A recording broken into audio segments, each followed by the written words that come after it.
We are so glad you're still here.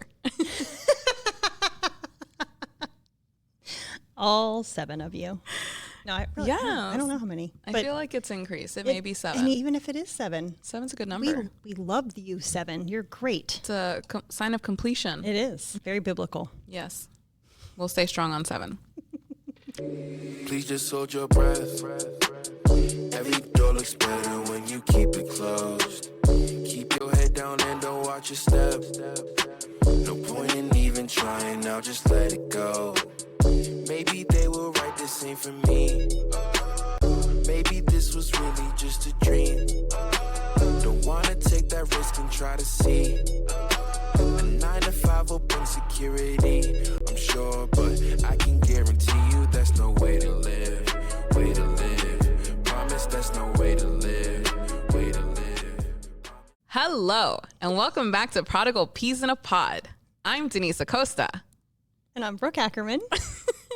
Today, we were going to dive in on talking about community. What is community? What it's like being in community? What is doing community? What are the verbs that are attached to community? With a little grammar lesson thrown in. Yeah. Okay, you guys. Have you ever been personally victimized by the perfect churchgoer? You're wearing your Chucks. Maybe you're wearing a black leather jacket, because wasn't that the very rebellious attire in the 80s? Oh, yeah. Yeah.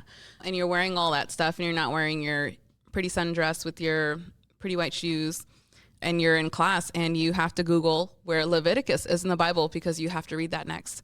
So yeah, raise your hand if you've been personally victimized by that, because I definitely have, and I've done all those things.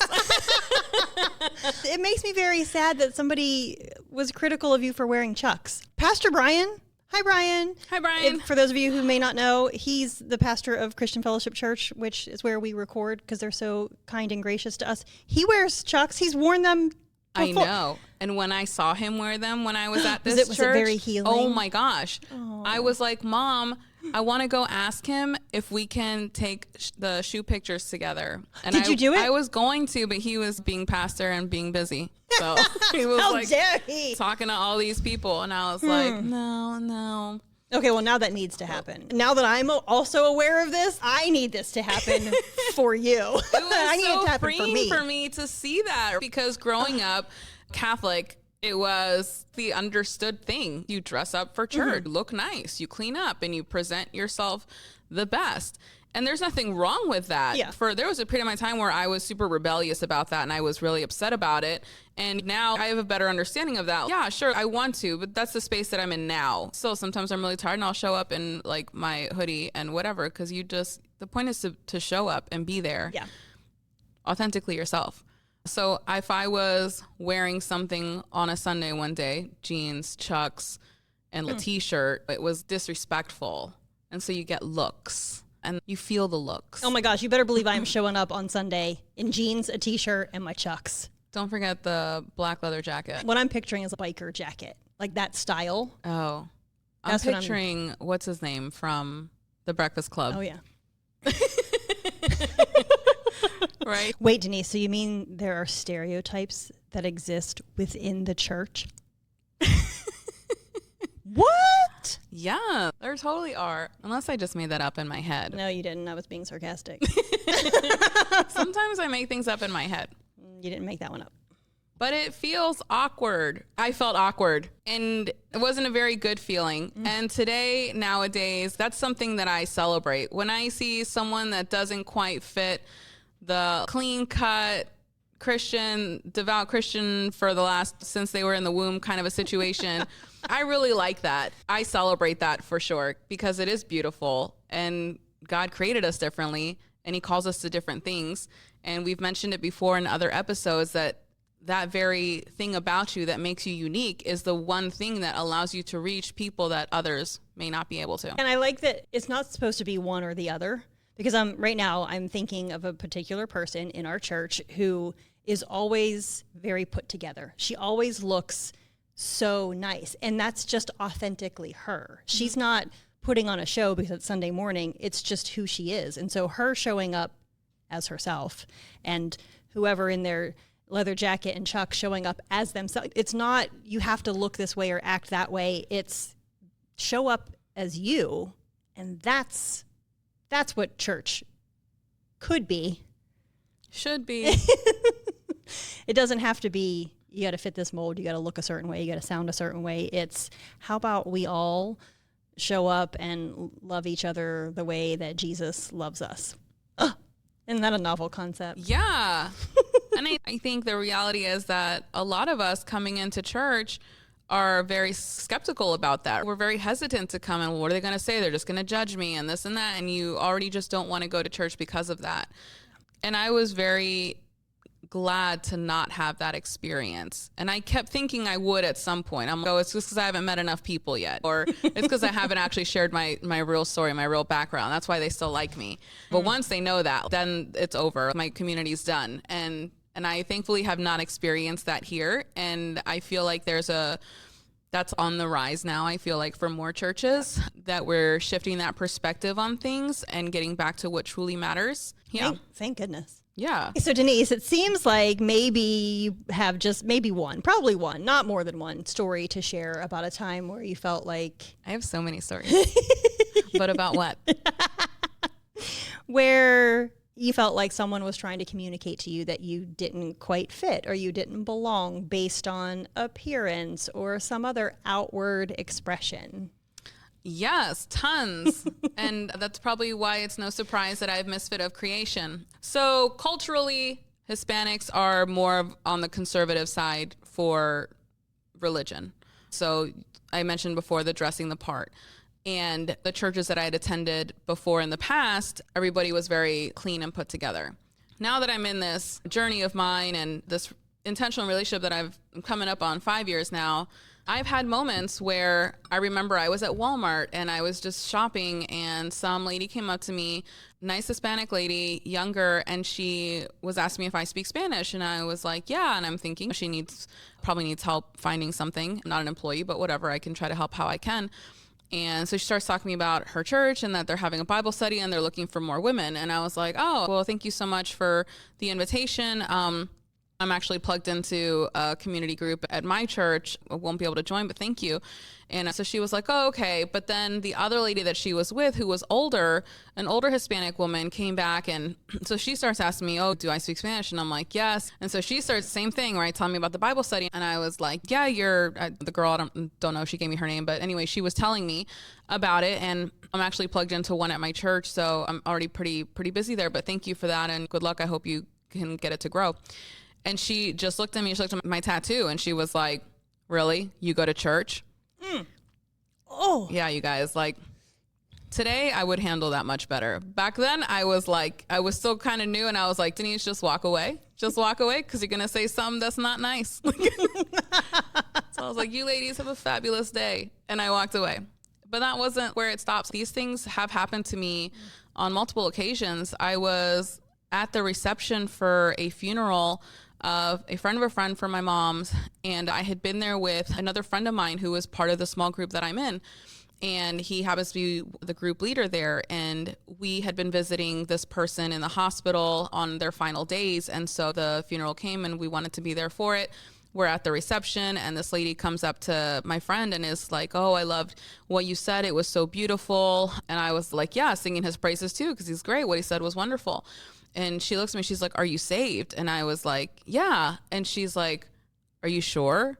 And I remember my friend had looked at me and I looked at him and I'm like, see, because I told him before, this happens to me. And so he's like, no, she's very active in our group. And he starts like defending me. And I'm like, it's fine. But yeah, so I get this. And so that's what was in my head when I was coming into different things, especially here I am trying to make this change. I was in a very dark space in my life, and as if it was just the one, guys. No, it's not.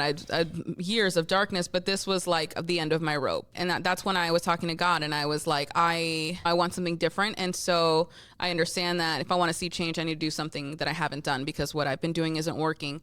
So part of that conversation with God was that I would be willing to give it a try, to find a group to be involved in and to get plugged in with them and what that looked like. And so that was a series of different things and conversations and having to step out further because it's more than just showing up once. And so those are the things that I had in my mind about it, about, oh, well, they're not going to like this. They're not going to like that. And I didn't want to rock the boat so much initially because I needed information. I wanted to know about God. And if that meant that I needed to just kind of tuck some things away and not talk about it, then that's just what I would start off doing, which I do not recommend, but we'll get into some of that stuff. But yeah, those are things that I've had where it's like visually they looked at me and was like, well, you're not a Christian. And I still get that today, but today is different. Today I'm like, yeah, what about it? Like, let's talk about it. I'd love to have a conversation about that. You know what I mean? And not in an aggressive way, you guys, but it's not something before that would hurt me, before that would make me feel less than. It made me in that space where I've mentioned before where I don't fit in either group anymore. I'm trying to make a change, but then I don't know that those people would accept me anyway. And I've definitely experienced, got some stories there. Yeah. It makes me sad to think that, I mean, and there's no way it's just you, that we have to hide parts of who we are or keep different things under wraps so that we're not ostracized, so that we can learn about Jesus. That is so against who he was and how he was.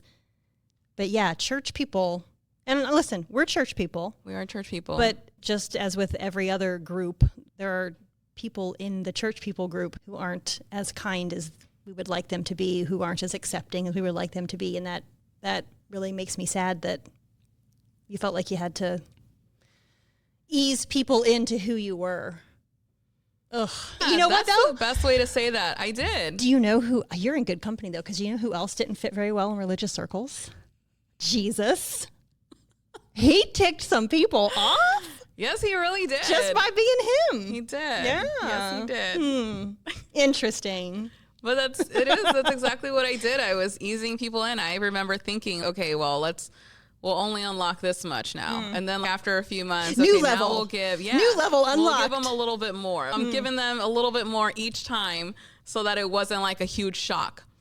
If they wouldn't be able to deal with somebody, I don't know what I was thinking. This is the enemy in your head about stuff. I was going to say, I wonder, trying to stop you from getting close to God. Yeah, I wonder how much of that was also trust the people. But again, when you've been burned, when you've been hurt, it's hard to feel like, okay, I'm going to let people see 100% who I am when it's not been met very kindly in the past. So yeah, what a mixed bag that all is. Yeah. And the Bible tells us that we should be in community and you almost don't want to when that's happening. We're all humans. We have different personalities. Getting along with different personalities is already hard enough. Yeah. So some of these things take time to develop relationships. I remember when I was starting out going to, so I'm going to say Relevant because that's the name of my small group. When I started going to Relevant and I was talking to one of my friends at the time, we had gone out and she was asking how the church thing was going. And I'm talking about the group and I'm like, you should think about finding one for you and see if you find a group that fits for you. She's like, well, no, because as soon as I say something, they're just going to judge me. And that's when I started thinking we have to change the way we think about this because then we're not really giving it a real shot. We're not really opening ourselves up to the full experience, which is actually a great experience. We're so worried about not getting hurt in one thing, but we'll go and jump into the pool for something else. The reward is far greater here. And so, yeah, that's something I had to learn to do over time. And it still felt awkward towards the beginning. Yeah, our ways of feeling like we need to self-protect.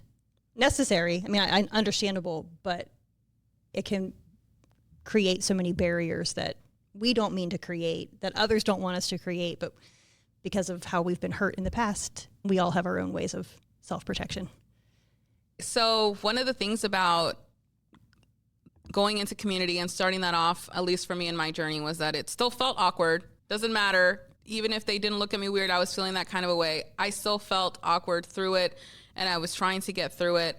And what I want to say with that is that it's going to feel weird. Trying something new is out of your norm. You're not going to be like, yeah, I'm going to jump into a church group, and you're going to jump into this group, and it's, wow, this family you haven't seen in 25 years. I mean, if you get that, that's awesome. Seriously. I've heard some stories, and so that's great, but that was not my experience, and that's the exception. That's not the rule. It takes time to develop those relationships. And so I'd encourage you to keep trying and keep showing up because through that awkwardness is where we start learning where to excavate, which is something you were saying before in one of the first few episodes that we had about blueprint.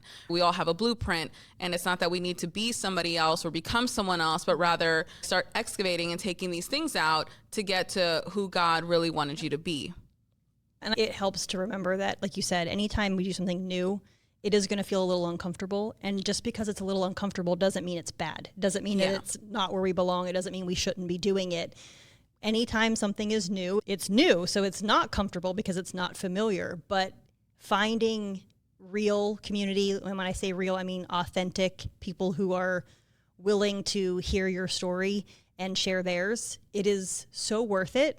It is not always an easy journey to find those people, but it is absolutely worth it. And so push through that initial discomfort because the payout's going to be really good. What is it? Vulnerability breeds vulnerability. So it goes both ways, guys. I catch this about myself a lot. I want to know everything about this person. I want to know what keeps you up at night. I want to know all these things. And then the question comes back at me and I'm like, No, I didn't want to answer that. No, I ask the questions. I don't answer the questions. Right? So it's important that it's two-sided, you guys. We do it both ways. Yeah. So you made the comment about Jesus not being liked by religious people. So we have religious people, and then we have the variety and uniqueness of God's people. Yeah. And when we say religious in this context, what we mean is more along the lines of what we read about in the Bible with the Pharisees, people who are overly concerned with following the rules, looking a certain way, acting a certain way, talking a certain way, and not in a respect on a Sunday morning because you want to wear a nice dress to church.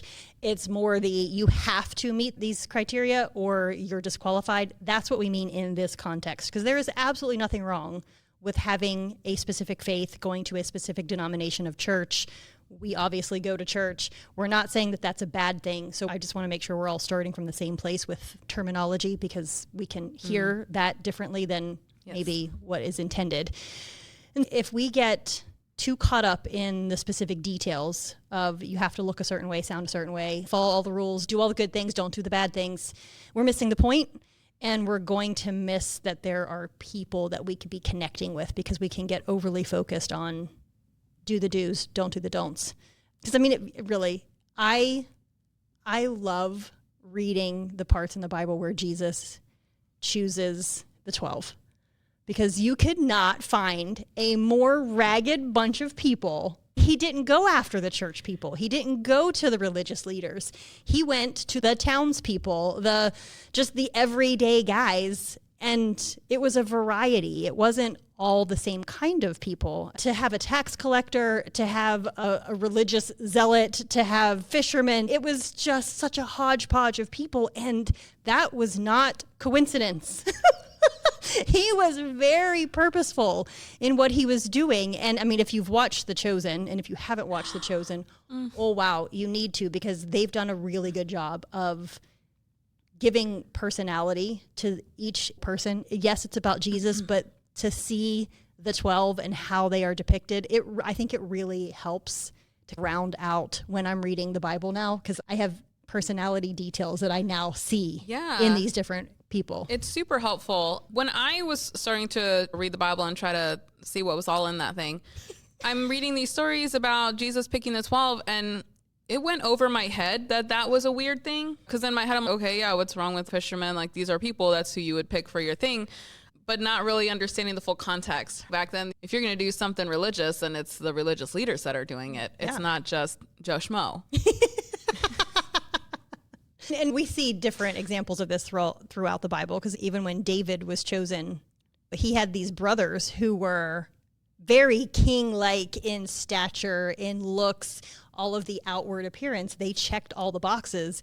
And then there's David, the young, scrawny kid who's hanging out with the sheep, which I don't know if you are aware of this, context matters. Shepherds were kind of like low on the priority list. They literally slept with their sheep, and so they were smelly, and this was not a high priority job.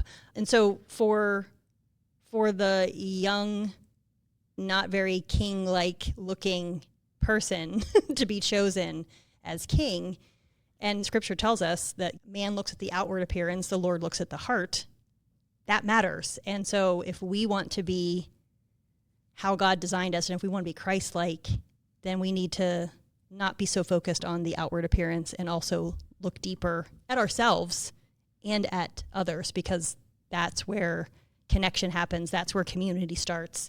That's the vulnerability piece, because we can use external things and outward appearance. It's a way to self-protect, and we don't intend it all the time. We don't realize it, but it's a way to keep people at arm's length. And it is scary to let people in, especially, I do want to say this. If you have been in community and you have been hurt, we also know what that's like. And please keep in mind that those are people, that's not Jesus. So don't allow a bad experience in a church or a group to keep you from a connection with Jesus. And as hard as it is, don't let it forever keep you from reconnecting with a church and with people, because there is healing available, and not every person and not every church and not every group is going to treat you the way that you have been treated. Acknowledge your pain, seek healing in some way, but don't let that keep you from staying connected, because it's really how God designed us. One thing that came to mind as you were talking is I can hear comments in my head. I feel like this happens to me sometimes. What an opposition could look like. So the first thing that came to mind was, well, we're supposed to be reflecting Christ. So the outward appearance does matter. And so I was going to say, okay, but sure, the reflection is who God was as a person, deep in and out. It wasn't because he wore his robes. So it wasn't because he wore his robes that made him who he was. So it was always what was his heart and what his mission was. And that was to serve God and to do his Father's work. Okay. That's all I wanted to say about that. Thank you, Forrest Gump. So you're showing up to community, you found a group, and you're getting plugged in, you're attending whatever class they have. Maybe it's on Sunday, maybe it's on Wednesday. And that's kind of it. And months go by and that's all you're doing, and you're still feeling alone. You can still feel alone in community. We got to do our part too. It's not just we're sitting there and suddenly all these things are going to happen. All of that comes through conversations and that vulnerability you were talking about. So I wanted us to dive in kind of how to avoid that, get the most out of community, what community should look like, what it could feel like, and just how wonderful it is, because speaking from personal experience, it completely changed my life and my outlook on what it means to be Christian. I was coming to this church I honestly don't know how long before I ever actually felt connected to anybody.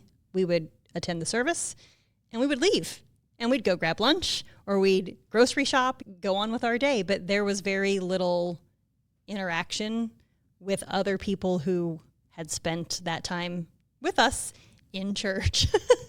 And at the time we felt like, oh, that's okay. That's what we're doing. We're going to church, check the box. Yay, we did our thing. I used to dodge the visitors table.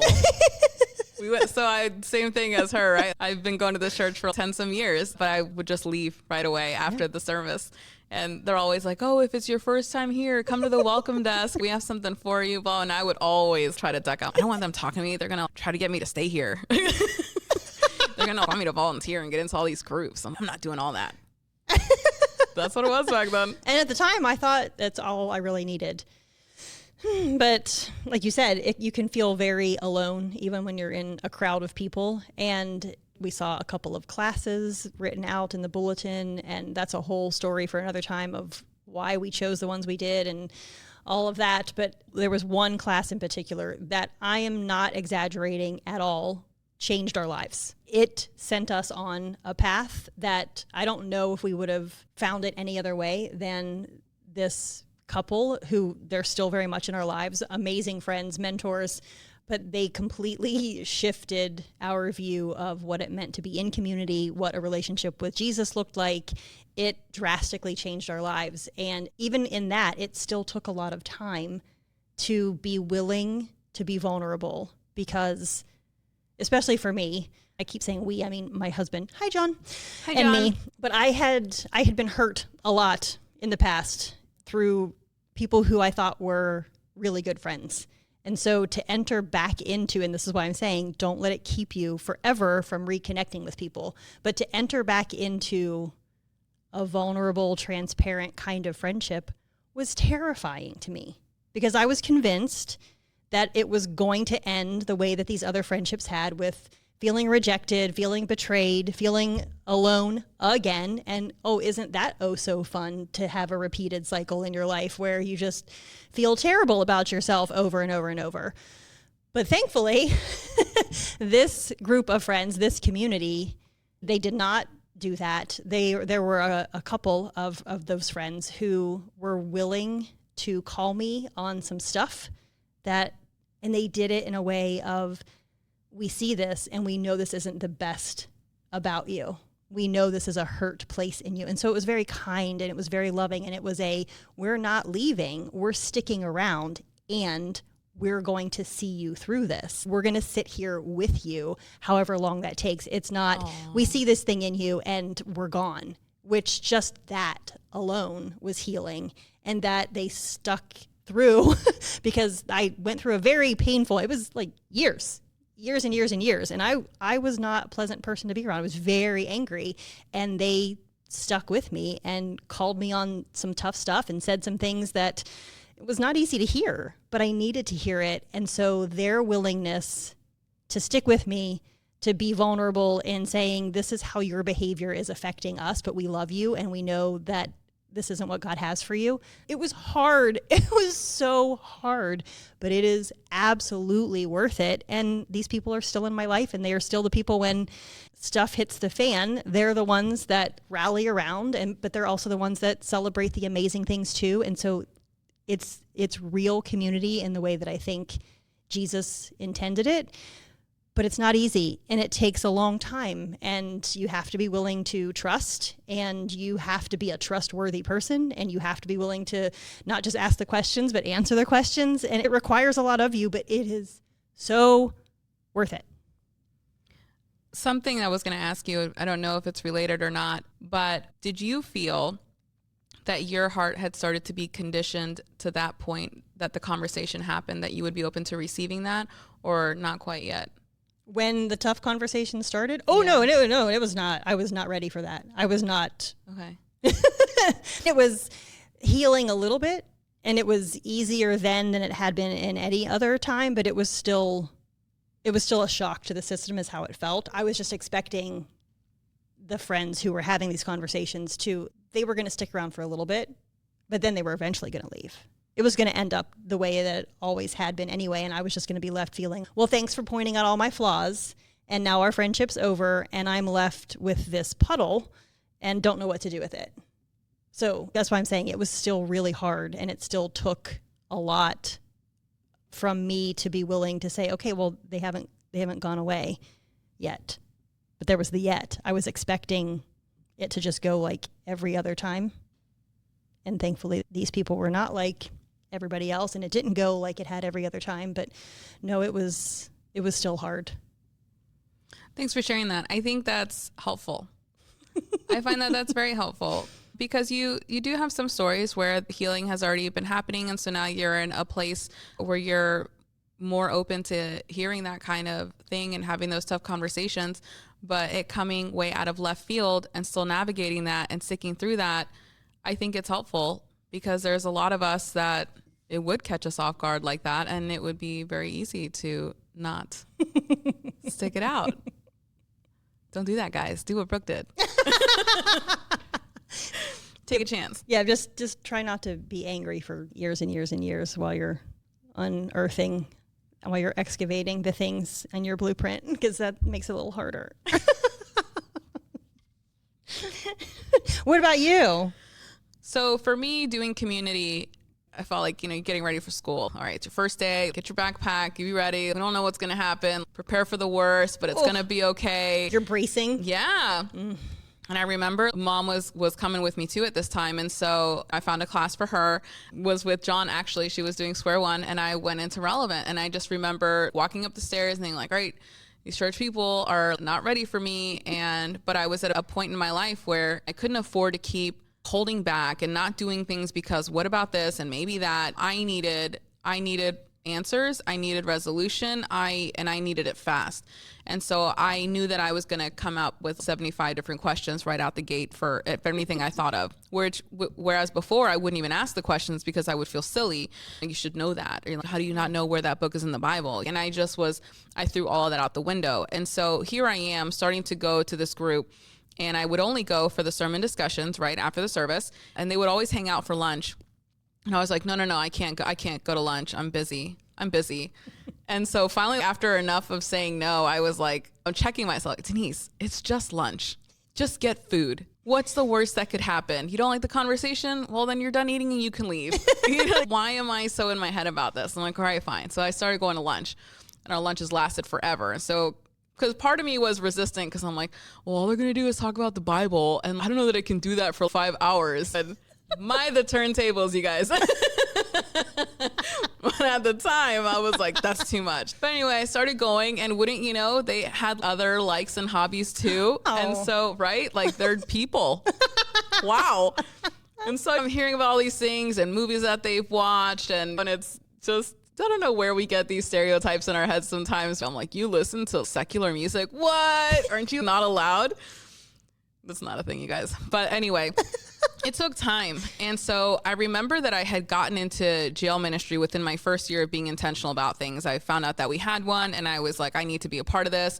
In doing so, I had to get background checks. And so there's no hiding my criminal history there at that point. And so up till then, I didn't have to worry about it because, well, nobody knows about it. And it's not anything that affects anything. I heard that there were background checks if you wanted to volunteer with the kids. And so I was like, maybe I just won't work with the kids and I can avoid that. And not because my charges had anything to do with children, but just to avoid the whole having anybody know anything about it. Because once they knew, they would tell me that I maybe don't come back or something.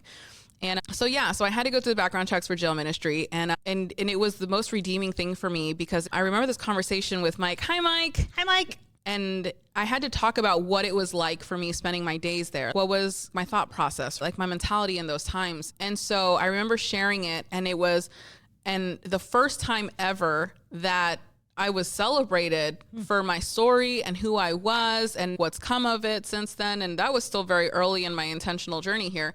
And it was amazing for me. And so now I'm feeling like I'm really good in my group, and I wanted to tell them, but part of me didn't want to tell them now because now I'm like, well, then they're not going to understand the fullness of this unless I tell them like what's really happening and what really happened in the past.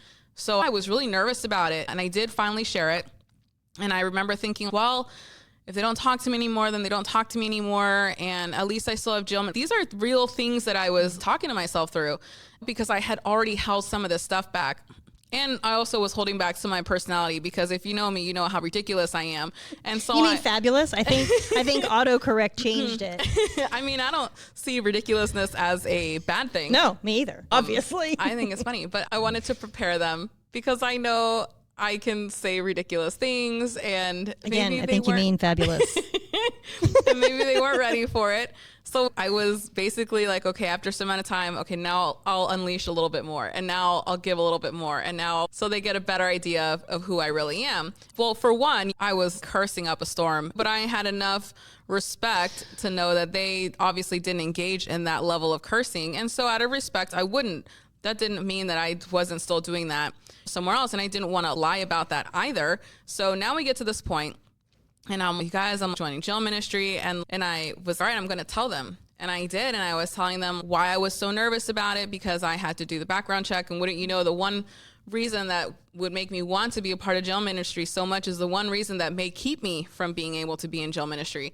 And so we know the story that wasn't a thing, and everything's great now and everything's wonderful. But I did end up sharing it with them, and I was kind of nervous. What are they going to say? And I just wanted to wrap it up in a bow, and now it's great. And so I just wanted to share that. And so, no, nothing happened. What I was thinking, nobody was like, oh, maybe you shouldn't come here. If anything, that's when I really felt the connections with each person individually, whether through sidebar conversations. Since then, people were more open about other things because vulnerability breeds vulnerability. And so that's when those real connections started happening.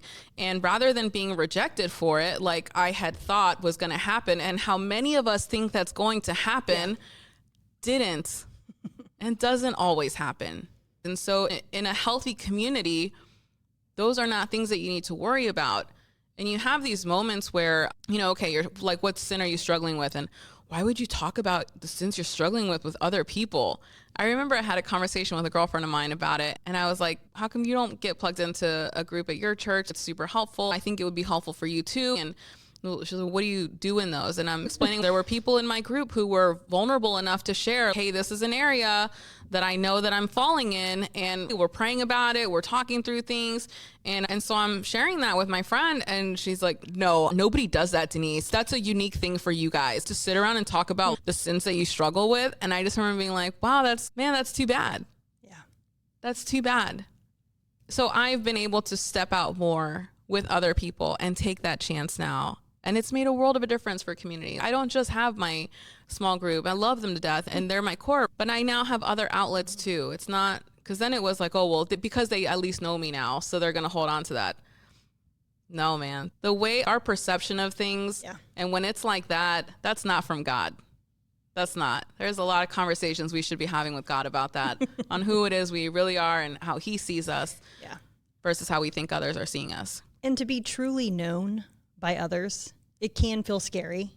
It is a vulnerable place to be, but it's so necessary. I think when we protect ourselves from that, when we build our walls because we're afraid, and we write the story in our head of how they're going to react or what they're going to say, we are walling ourselves off from something that's not just valuable, but it's very, very necessary for our well-being, let alone our spiritual growth. And to be deeply and truly known by another is valuable, doesn't even begin to cover it. I really do feel like it's as necessary as being able to breathe oxygen. We really do need community, even though I can guarantee just about every person has a story about how they've been hurt. And we need to, again, find healing for those wounded places and trust, again, as scary as that is. But it is necessary. It's necessary and it's worth it. I ended up going through some really difficult moments in life. I remember Mom had to go in the hospital a year later after having spent all of a month or so in the hospital for a car accident. Now we're in there because she had to have some emergency surgery. Things got infected. We're in the ICU for weeks. And someone in my community, a friend of mine, showed up. She's bringing food to us while we're sitting in the ER, and she's praying for me outside with me there.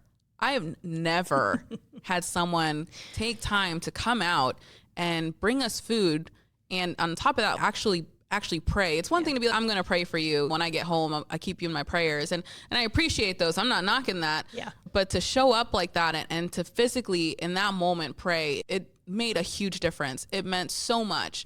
And that's what community is, guys. When you're falling, you're going through hard times, that they can be there to catch you, that they can be there to support you. Sometimes it's physical needs and it's a meal and it's cash. And sometimes it's just the encouragement that you need to keep praying with you. It just, however that looks is however it's going to look. But we aren't going to experience that if we don't allow ourselves that kind of an experience, to be vulnerable in those moments and to share who we truly are. I would keep thinking about how you were saying you were holding parts of you back, and it's not, I think that's unique to you. I mean, I've definitely done a version of that myself, but I really wish I could remember who it was that said it, where I got this from. This is not my original thought, but they were saying, be 100% you from the very beginning, because that's how you find your people. Yeah. If you are 100% you and someone accepts you, then you know you're in. And if you're 100% you and that just doesn't jive with this person, that's okay. Then you know that those aren't your people. Mm-hmm. But that's really scary to say, here's everything. Here's all of me. Because rejection hurts. Yeah. It's really hard. But yeah, I mean, you definitely know from the get-go, these are my people or not. This is very true.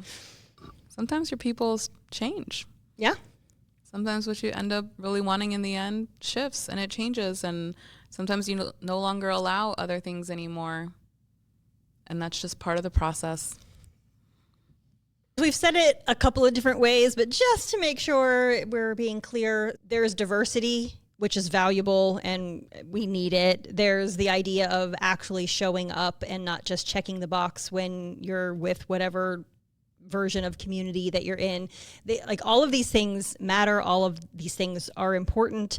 And I know from talking with people, and I know from personal experience at different moments in my life, there is often this feeling of, yeah, it's just, I got Jesus. It's just me and Jesus, and I'm good. I don't really need to go to church. I don't need community. I don't need to be in a small group. And again, from a very personal place, I understand that way of thinking, and I understand how that feels. But I will also tell you, again, from personal experience and from sitting across from so many people, that it's not true. It is a lie from the enemy. It is a scheme to keep you disconnected forever. It is not at all how God designed you, because it's not how he designed any of us. God himself is in relationship. There's God, Jesus, Holy Spirit. He designed us to be in relationship with him, and he designed us to be in relationship with each other. We are taught in so many ways at different points in our life that we are to be independent. And there are things where it is good to be independent. Like, I don't want my mom tying my shoes for the rest of my life. I wouldn't mind that. Okay, well, maybe we should talk to your mom about that. But I think you get my point. Like, there are some things, yes, it is good to be independent, but when it comes to living in community and when it comes to our relationship with God, he actually designed us for interdependence, not independence. We were always meant to be dependent on God, and we were always meant to live in connection with others. And so when we feel that pull toward, no, I'm good by myself, I'm good, it's just me and Jesus, or I've been hurt too many times by whomever in whatever ways, again, I get it. It's painful. It's difficult to trust again and to reach out again, but it's not only good for us, it is the way God wired every single one of us. And so whatever you need to do to find healing for the hurt places, do it. Talk to Denise, talk to me, talk to somebody. I don't care who it is. Just find ways to heal those hurt places in you, because you need connection with others. And I know that because you're human and we all need connection with others. Well said. Thanks. Yeah, you guys, we're meant to do it together. Yep. Better together. Not by ourselves.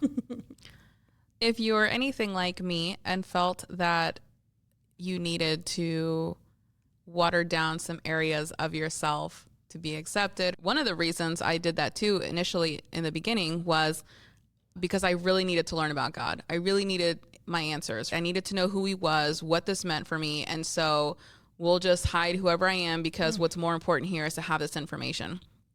That wasn't what was the most important thing, by the way, you guys. Spoiler alert. But I just want to encourage you to consider not doing that and just showing up as who you are. And if you think that's needy, then be needy. Just be you, and you'll find your community that's going to catch you, and it's going to be with you, and it's going to grow with you, and it's going to love on you. Yeah, and what I know we've all heard or believed versions of, I need to fit in. I need to be like everybody else. Oh my goodness, please don't. Please don't believe that you need to be like everybody else, because you're the only you there is. Everyone is unique. We are all made individually by design. And so whatever your version of I need to fit in is, I encourage you to ask God to redefine that for you. And I know I've said it on another episode because I say this all the time. You are the only you there is, and that's what the world needs. The world needs you to be you.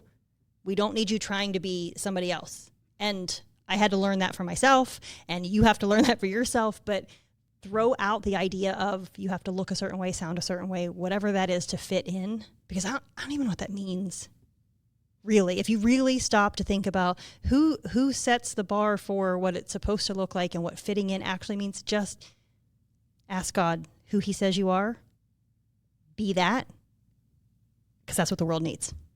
I was going to confirm that you have said that on episodes before, because I always follow up with, and no one is youer than you.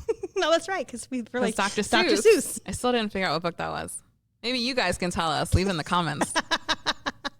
I have loved every minute of my experience with community, and 5 stars, 10 out of 10 recommend. Give it a shot. Do the scary things. It's worth it. God is on the other end with something far greater than anything that you could have been scared about to jump in for that anyway. So, and if you feel like you don't really know where to start looking for community, the pod Hello. has plenty of space. Yes. Come to the pod and hang out with us. Join the pod. Lots of space in the pod. You'd be surprised. It's a very large pod. It is. Yeah, I know. You have a place here with us. You belong. You always have a seat at the table. And if you have any stories for us, put in the comments too. We want to hear about it. Or you can email us, however you want to reach us. But please let us know.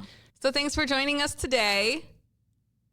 I'm still Denise Acosta. Oh, goodness. And I'm still Brooke Ackerman. And we are still Prodigal Peas in a Pod. And thanks for joining us. And we'll see you next week.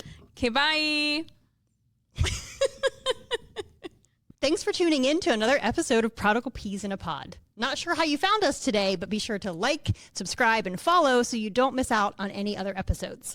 And you can find us on most podcast platforms like Spotify, Apple Podcasts, YouTube, and Amazon Music. If anything we said today resonated or got you thinking deeper, share it with a friend, leave a comment, or shoot us an email over at prodigalpeas@gmail.com. If you didn't know, this podcast is a merge of both of our brands. I am Misfit of Creation, a soul food ministry. You can find me on Instagram, on Facebook, and on YouTube. I also have an Etsy shop where you can find downloadable tools that will help you grow in your walk with God.